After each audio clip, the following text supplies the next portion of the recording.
Hello दोस्तों, आप सभी का the logical Indian YouTube channel में बहुत बहुत स्वागत है। मैं हूं एडवोकेट पंकज कुमार त्रिपाठी और आज मेरे साथ हैं Shri Jairam Verma ji. Shri Jairam Verma ji think tank group of India से जुड़े हुए हैं और हमारे चैनल के दर्शक हैं। कई बार इन्होंने इस चैनल पर अपने सवाल रखे हैं। आज पुनः अपने कुछ प्रश्नों के साथ ये इस चैनल के माध्यम से मेरे जवाब आप तक पहुंचाने के लिए प्रस्तुत है। जयराम वर्मा जी, आपका इस चैनल पर बहुत बहुत स्वागत है। आप बताइए आपके सवाल क्या है। त्रिपाठी जी सर, आपको आपके द लॉजिकल इंडियन चैनल के दर्शकों को बहुत बहुत धन्यवाद। मेरे मन में कई दिनों से कुछ ऐसे सवाल हैं जिनका जवाब अगर मैंने किसी से बाय फ़ोन या बाय फेस पूछने की कोशिश करी तो उनका वो आंसर जो मुझे मिला मैं संतुष्ट नहीं हो पा रहा हूँ। मैं आपसे उम्मीद करूँगा, चूँकि आप संविधान के बहुत अच्छे जानकार हैं, आज जो देश के हालात हैं, सत्ता पक्ष और विपक्ष, एक सोचने की बात आती है जो चिंतनीय भी है कि ऐसा क्या है कि विपक्ष अक्सर supreme court, ED, IT, CBI, RBI और जितने भी ऐसे देश में एजेंसियां हैं उनकी शक्तियों का प्रयोग करके सत्ता पक्ष देश के समाज के हित में कार्य कर रही हैं, तो इसमें दोषी कौन है?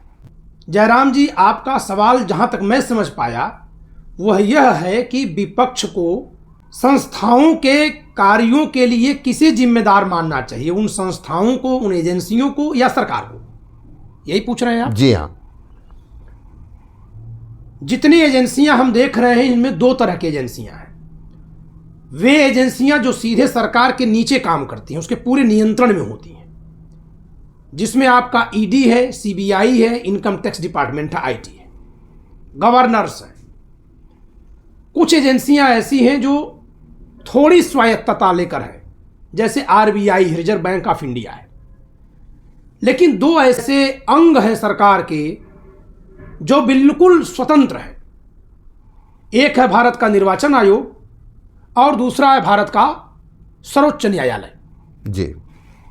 इस समय अगर कहीं आवाज उठ रही है विपक्ष की या जो संविधान के खिलाफ हो रहे कार्यों को देखने परखने वाले लोग हैं, वे लोग सुप्रीम कोर्ट और निर्वाचन आयोग की आलोचना कर रहे हैं, ईडी और सीबीआई की आलोचना कर रहे हैं, इनकम टैक्स डिपार्टमेंट की आलोचना कर रहे हैं, और ऐसा करके वे सरकार की आलोचना करने से अपने को हटा दे रहे हैं। जी हाँ। जबकि कम से कम जो एजेंसीज सीधे सरकार के नियंत्रण में है उनके लिए तो केवल और केवल सरकार पर ही सवाल होना चाहिए। और दूसरा कि जो स्वायत्त इकाइयां हैं, चाहे सुप्रीम कोर्ट हो या निर्वाचन आयोग हो, उनके निर्णयों से, उनके क्रियाकलापों से अगर सरकार को फायदा हो रहा है, जी, चाहे सरकार के रूप में और चाहे सरकार जिस पार्टी की है उस पार्टी के रूप में, जी, तो भी विपक्ष को इन संस्थाओं पर सवाल करने की बजाय इनके द्वारा किए गए क्रियाकलापों के लिए सरकार पर सवाल करना चाहिए। कारण क्या है? हमसे कोई पूछ सकता है कि क्यों आप नहीं चाहते हैं कि सुप्रीम कोर्ट पर सवाल हो? जी। सवाल अगर हम सुप्रीम कोर्ट पर कर रहे हैं तो हमें यह देखना पड़ेगा कि सुप्रीम कोर्ट के उस गलती का लाभ कौन ले रहा है। जी। एक बात। दूसरी बात कि सुप्रीम कोर्ट अगर गलत कर रहा है तो उसे रोकने का हक किसके पास है संविधान में? क्या सुप्रीम कोर्ट का जज हमारे लिए जिम्मेदार है? नहीं, वो संसद के प्रति जवाबदेह है। जी। उसे संसद हटा सकती है, हम सांसदों को हटा देंगे, यानी हम मोदी को हटा सकते हैं जी, लेकिन हम सीजीआई को नहीं हटा सकते।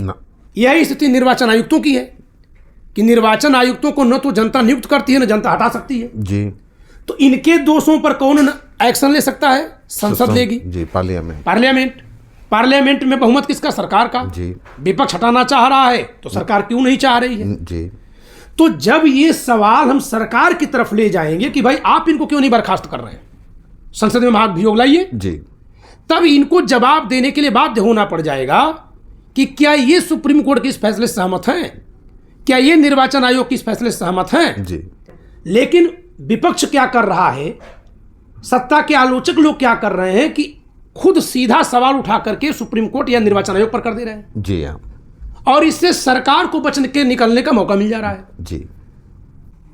जैसे कहीं कोई व्यक्ति अपनी सामान की निगरानी किसी को दिया है जी, कि भाई आप निगरानी करिएगा, और उसने उठाकर किसी और को लाभ दे दिया जी, और हम उससे इतना जूझ गए कि जो लेकर गया उसकी तरफ देखा ही नहीं रहे हैं। जी। तो कहीं इतना न हम जूझ जाए कि उसको फायदा मिल जाए, वो लेकर निकल जाए।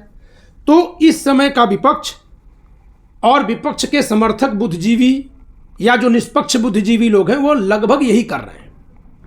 वो सुप्रीम कोर्ट के न्यायाधीश की खामी, जी, निर्वाचन आयुक्त की खामी, जी, सीबीआई, जी, ईडी जी, या आरबीआई के गवर्नर की खामी को इस तरह से उजागर कर रहे हैं रोज बरोज कि उनकी गलतियों के लिए सरकार कहाँ जवाब दे है उस पर ध्यान नहीं दे रहे हैं। मतलब ये है जी, दर्शकों के बीच कि जैसे समस्या तो कराने वाला कोई एक है जी, और वो तो मजबूर है करने के लिए, जी, तो विपक्ष को या आम को ये विरोध करना चाहिए। मेन जो कौन मुखिया है, मेन कौन मुखिया है और उसको घेरने का आधार है। जी, जब वो कहेंगे कि भाई ये निर्वाचन आयोग से पूछो, जी, तो हम कहेंगे कि निर्वाचन आयोग से पूछना आपकी जिम्मेदारी है संसद के नाते। जी, आप निर्वाचन आयुक्त के खिलाफ महाभियोग लाइए, जी, तो सवाल निर्वाचन आयोग पर जाएगा ही नहीं, सवाल तब जाएगा सरकार पर, क्योंकि लाभ तो आप ले रहे हैं। जी, जी, क्योंकि हम निर्वाचन आयोग से चाहे जितने सवाल पूछ ले, जी, उसको न तो बनाने में हमारा यानी विपक्ष का हक है, जी, और न उसको हटाने में आपका कोई हक है, जी, और लाभ सरकार को मिल रहा है। यही हाल सुप्रीम कोर्ट के न्यायाधीशों की है। जी। तो इसलिए मैं ये देख रहा हूं कि जितना भी ये आलोचक वर्ग है, विपक्ष वर्ग है, वह सरकार को छोड़कर इन छोटी छोटी इकाइयों में उलझे, हाँ, में उलझ जा रहा है। जी, जी, तो आपका सवाल ये बिल्कुल वाजिब है कि ये लोग क्या इसी में उलझ कर रह जा रहे हैं। जी, जी, यानी मेन टारगेट जो है सरकार, उस पे जो है फाइट करना चाहिए। आप इसको ऐसे देखिए जयराम जी, आपने जो सवाल किया अभी, जी, कि जब भाजपा विपक्ष में थी, जी, सत्र वो नहीं चलने देते थे, जी, सदन नहीं चलने देते थे। सुषमा स्वराज जी चीख चीख कर भाषण देती थी, वॉकआउट करते थे। जी, जी, और जैसे ही मीडिया कहता था कि भाई ये सत्र नहीं चलने दे रहे हैं आप लोग, तो कहते थे सत्र चलाना तो हमारी जिम्मेदारी नहीं है, ये चलाने की जिम्मेदारी तो सत्ता पक्ष की है। जी। तो वैसे ही अगर विपक्ष ये कहेगा कि चुनाव आयोग तो गलत कर रहा है, उसको हटाने की जिम्मेदारी सरकार की है, जी, जी, तो जनता भी ये समझेगी कि सरकार नहीं हटा रही है। जी। अभी क्या है कि जनता का ध्यान ये हो रहा है कि निर्वाचन आयुक्त भी तो खराब ही आदमी है, यानी राजीव कुमार जी जो कुछ कर रहे हैं वही कर रहे हैं। हाँ, वो राजीव कुमार पर चली जा रही है। हाँ, हाँ, हाँ। और राजीव कुमार को ना आप हटा पाएंगे ना बैठा पाएंगे। जी, जी, जी, जी, जी। आप केवल अपने यहाँ सोशल मीडिया पे चाहे टीवी पर बोलते रहिए। जी, जी, जी। ठीक है त्रिपाठी जी, आज बहुत अच्छा लगा आपके बीच और आपके दर्शकों के बीच, और चाहेंगे कि जितने भी आज हमारे देश में देश प्रेमी और चिंतनशील प्राणी हैं, वो ऐसा नहीं है कि जो देश के हालात चल रहे हैं उन पे जो है अपना चिंतन ना कर रहे हों, और आपसे भी यही उम्मीद कर रहे हैं कि जो आपके दर्शक हैं तेज़ी से बढ़ रहे हैं, और शायद कमेंट्स में भी आपको बड़ा सहयोग और ज्ञानार्जन भी कर रहे हैं। इसी आज की चर्चा के लिए आपको बहुत बहुत धन्यवाद। धन्यवाद आपके सभी दर्शकों को धन्यवाद, और दर्शकों से उम्मीद करेंगे कि हमारे think tank group of India channel को भी जरूर जो है सहयोग करें, देखते रहें। अच्छा जी, आप आए, अपना सवाल रखें। उम्मीद करता हूं कि मैं अपने ज्ञान से आपके प्रश्नों का जवाब देकर अपने दर्शकों के भी ऐसे सवालों का जी जवाब देने का प्रयास किया हूं। जी, जी, जय संविधान। जय संविधान, जय।